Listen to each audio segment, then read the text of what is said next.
Good morning, my friends. I'm Clover, and this is Genuinely Approachable Sudoku, and today we are solving Silent but Flowery by Philip Newman. This is a multivariant Sudoku, so first of all we have normal Sudoku rules. We're placing the digits 1 through 9, once each in each row, each column, and each 3x3 region. And on top of that we have some green lines in the grid. These are German whispers lines. Along a German whispers line, adjacent pairs of digits have to have a difference of 5 or greater. And there are also some orange lines in the grid. These are Dutch whispers lines. And along a Dutch whispers line, adjacent digits have to have a difference of 4 or greater. So they are slightly less restrictive than German whispers lines. So we're going to start by placing a 7 here. It's the last digit in the center region. And then I'm going to do some pencil marking on my German whispers lines. So 9, to be 5 or more away from 9, that has to be a 2 or a 4 because it sees a 1 and a 3. 4, there's only one option to be 5 away from that. 9 is 5 away from 1, 2, 3, or 4, but this cell sees a 1, 2, and 4, so that's going to be a 3. And to be 5 away from 3, that has to be an 8 or a 9. These guys both have to be high. This one sees 7, 8, and 9, so that is a 6. This one sees an 8, so it is a 6, 7, or 9. And then this one is going to have to be low, and it sees a 3 already. 6 only works next to a 1, and then this has to be a high digit, and this has to be a low digit, and we already see the low digits 2 and 3 there. 9 is going to be next to a low digit. We don't know which yet. We can make some small eliminations there.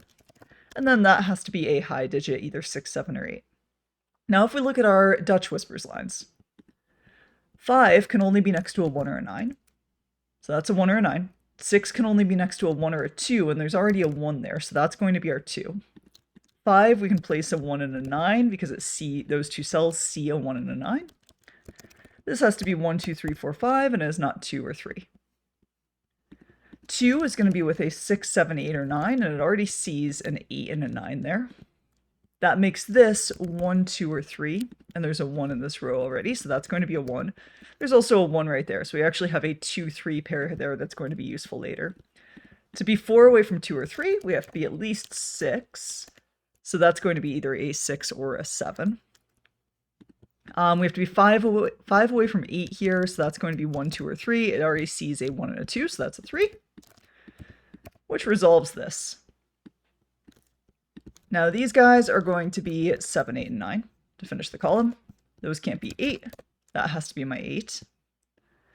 I need 2, 6, and 7 here, and I already have a 6, 7 pair there, so that's going to be a 6, 7 by value, and then this is either 2 or 4. These cells are going to be 3 and 5. 5 is not far enough away from 8 to be adjacent to it on a line, so that's going to be the 3, and then that's the 5.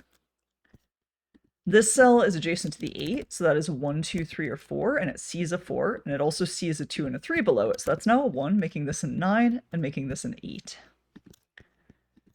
These guys have to be 1, 4, and 9. This is not a 9 because it sees a 9, so that's a 9.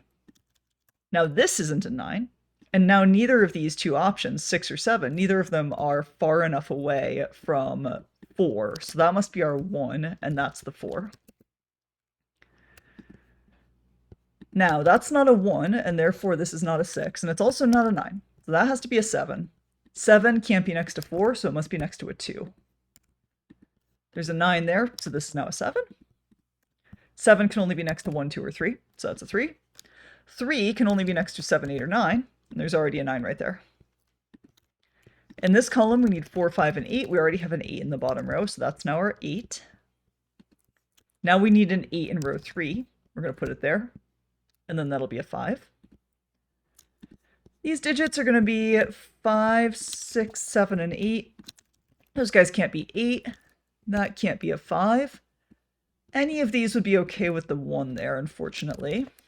Finishing off that column, we need 5, 6, and 7, and we can't differentiate those just yet. Oh, let's look down here. Okay, so 8 has to be... 8 is the only digit that's far enough away from the 3 to put it there. So that's going to be our 8.